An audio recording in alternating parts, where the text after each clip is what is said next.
দেখো তোমাদের উপস্থিতি কত কম। যাই হোক, তোমাদের এই কজনকে নিয়ে আজকে প্র্যাকটিক্যালের ওজাই করাবো। একটা ডেটা দেওয়া আছে, সেখান থেকে কিভাবে গ্রাফ পেপারে আঁকবে সম্পূর্ণটা করে দেখাচ্ছি। দেখো, এখানে একটা পরিসংখ্যা আছে। প্রদত্ত তথ্য থেকে নিম্নতর ও উচ্চতর ক্রমযৌগিক পরিসংখ্যা রেখা অঙ্কন করো।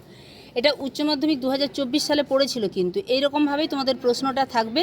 এখানে বৃষ্টিপাত সেন্টিমিটারে 4 থেকে 14 সেন্টিমিটার বৃষ্টিপাত হয়েছে, এরকম দিনের সংখ্যা 4 দিন। 14 থেকে 24 সেন্টিমিটার বৃষ্টিপাত হয়েছে 8 দিন। 24 থেকে 34 সেন্টিমিটার 9 দিন। 34 থেকে 44 সেন্টিমিটার এরকম বৃষ্টিপাত হয়েছে, এরকম দিন সংখ্যা 15। 44 থেকে 54 বৃষ্টি, এটা প্রত্যেকটাই সেন্টিমিটারে বৃষ্টিপাত, এই যে এখানে পাশে লেখা আছে। এই বৃষ্টিপাত 14 দিন। 54 থেকে 64 সেন্টিমিটার 10 দিন। 64 থেকে 74 11 দিন। 74 থেকে 84 4 দিন। 84 থেকে 94 3 দিন। এটা দিনের সংখ্যা। এবারে এইটা থেকে আমাকে এই ছবিটাতে তোমাদেরকে আঁকতে হবে। আমি এই ছবিটাতে কিভাবে আসবো তার আগে ডেটাটা তোমাদেরকে বুঝিয়ে দিই। এখানে দেখো, এটা হচ্ছে শ্রেণী সীমানা। এই যে 4 থেকে 14, 14 থেকে 24, আমি বারবার বলছি না, এই জিনিসটাই এখানে নিচে লেখা আছে। এবং এই পরিসংখ্যাটা হচ্ছে দিন সংখ্যা 4, 8, 9, 15, 14, 10। দেখো পরপর গেছে তো, বোঝা গেছে এখান পর্যন্ত। এরপরে শ্রেণী সীমানা নিম্নতর উচ্চতর, এটা একটু ভালো করে বুঝে নাও। নিম্নতর বলতে এই নিচের শ্রেণীটা 4, 14, 24, মানে এই 24 আর 34-এর মধ্যে কোনটা ছোট? 24। তাই নিম্নতর হচ্ছে 24। এটাই 34 ছোট, 34। এখানে 44 ছোট, এখানে 54 ছোট, এখানে 64 ছোট, এখানে 74 ছোট, এখানে 84 ছোট। আর দেখো উচ্চতর যেটা, সেটা হচ্ছে এই লাস্টের ডিজিটটা, মানে 4 থেকে 14-এর মধ্যে কে বড়? 14। আর 14 থেকে 24-এর মধ্যে? 24। তাহলে বোঝা যাচ্ছে এইটা হচ্ছে উচ্চতর। এবারে এইটা একটুখানি বুঝে নাও, এই মানে রাশিগুলো কিভাবে এসছে, তাহলেই এই ছবিটা করতে কোনো অসুবিধা হবে না। এই নিম্নতর ক্রমযৌগিক পরিসংখ্যা অঙ্কনের জন্য জিরো, একদম প্রথমে এই বিন্দুটা, অর্থাৎ যেখান থেকে শুরু দেখাচ্ছি, অর্থাৎ এই 4-এর আগের সংখ্যা, সেটা ভূমি থেকে করব বলে জিরো ধরা হয়েছে। জিরোর সঙ্গে নিম্নতর যোগ হয়েছে, নিম্নতর 4 হয়ে গেল। 0 + 4 = 4। এই 4 যেটা হয়েছে তার সাথে পরের যে রাশিটা আছে সেটা যোগ হবে। 4 × 8 = 12। 12-র সাথে পরের রাশিটা যোগ হবে 9। 12 × 9 হয়ে গেল 21। 21-এর সাথে পরের রাশিটা যোগ হবে 21 + 15। তাহলে এখানে পরেরটাতে 36-এর সঙ্গে যোগ হবে পরের রাশিটা, তাই তো? তাহলে 36-এর সঙ্গে কত যোগ হবে? 14। 36 14 কত হয়েছে? 50। 50-এর সঙ্গে পরের রাশিটা যোগ হবে কত? 10। হয়ে গেল 60। 60-এর সঙ্গে পরের রাশিটা 11। 71। 71-এর সঙ্গে পরের রাশিটা 4। 75। 75-এর সঙ্গে পরের রাশি 3। হয়ে গেল 78। এইখানে 4, 12, 21 আমরা প্রথমেই একদম জিরো থেকে আঁকবো, তারপরে 4, 12 আমি দেখাচ্ছি পরের ছবিটা। এটা নিম্নতরটা বোঝা গেছে। এরপরে উচ্চতরটার ক্ষেত্রে ক্রমশ উপরের দিকে যাব বলে এটা নিচ থেকে শুরু হবে। এটা জিরোর সাথে একদম নিচের যে লাইন, সেটা জিরো। জিরোর সাথে যেটা এই নিচের রাশি আছে এটা যোগ হবে। 0 + 3 = 3। 3-এর সাথে এই রাশিটাই যোগ হবে, পরিসংখ্যাগুলোই যোগ হবে, কিন্তু নিচ থেকে যাচ্ছি। 3 + 4 = 7। এরপরে 7-এর সঙ্গে কত যোগ হবে? 11। 7 × 11 = 18। 18-এর সঙ্গে কত যোগ হবে? 10। 10 যোগ হয়ে কত হলো? 28। 28-এর সঙ্গে কত যোগ হবে? 14। হয়ে গেল 42। 42-এর সঙ্গে কত যোগ হবে? 15। এবার 42-এর সঙ্গে 15 যোগ করে হয়েছে 57। 57-এর সঙ্গে কত যোগ হবে? 9। 57-এর সঙ্গে 9 যোগ করে হয়েছে 66। 66-এর সঙ্গে কত যোগ হচ্ছে? 8। 66 8 হয়ে গেল 74। 74-এর সঙ্গে কত যোগ হবে? 4। 74 4 হয়ে গেল 78। এইখানে আমরা এবার পরপর গ্রাফে দেখাবো।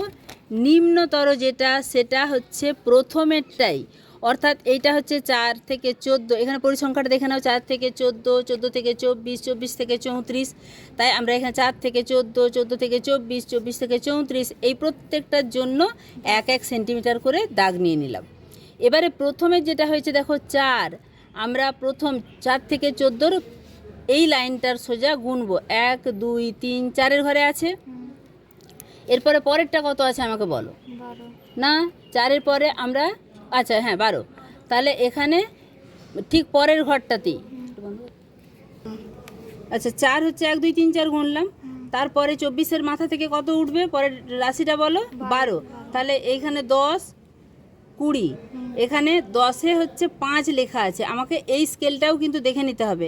এখানে 10-এর জায়গায় 5 লেখা আছে মানে কি প্রত্যেকটা ঘর 2 করে করে কাউন্ট হয়েছে, তাই তো? 2, 4, 6, 8, 10। তাহলে 12 মানে কি আমার এখানে এইটা যেটা লেখা আছে 10-এর পরে আরও 4 ঘর গেলে তবে এখানে 2 ঘরে 1, 11, আরও 2 ঘরে 12। তারপরে রাশিটা কত আছে বল? 21। 21-এর জন্য এই যে 20 পর্যন্ত চলে গেছি, এই 34-এর সোজা দিয়ে 21-এ 1-এর জন্য 2 ঘর, বুঝে গেছো? 44-এর সোজা কত যাবে বলো? 36-এর জন্য এই যে 35 আর 36 মানে 2 ঘর। তারপরেরটা কত বলো? 54 সোজা আমরা এইখানে দেখো এইটা 50, তারপরেরটা বলো? 60, এই যে 60-এর সোজা, তারপরেরটা 71 মানে 70-এর পরে 2 ঘর, তারপরেরটা বলো? 75 মানে এই যে 70, 75, 5 5 করে এক একটা 10 মানে 5, 75-এর ঘরটা পেয়ে গেছি। তারপরটা কত? 78। তাহলে 75 থেকে আমার কিন্তু প্রত্যেকটাই উঠছে এক একটার মাথা থেকে, বোঝা গেছে তো? এবার এই বিন্দুগুলো পরপর যোগ করে বেরোলো নিম্নতর ক্রমযৌগিক পরিসংখ্যা। এরপরে উচ্চতর করব। উচ্চতরর প্রথমেই হচ্ছে 78, একদম এইখানে সোজা চলে যাবে।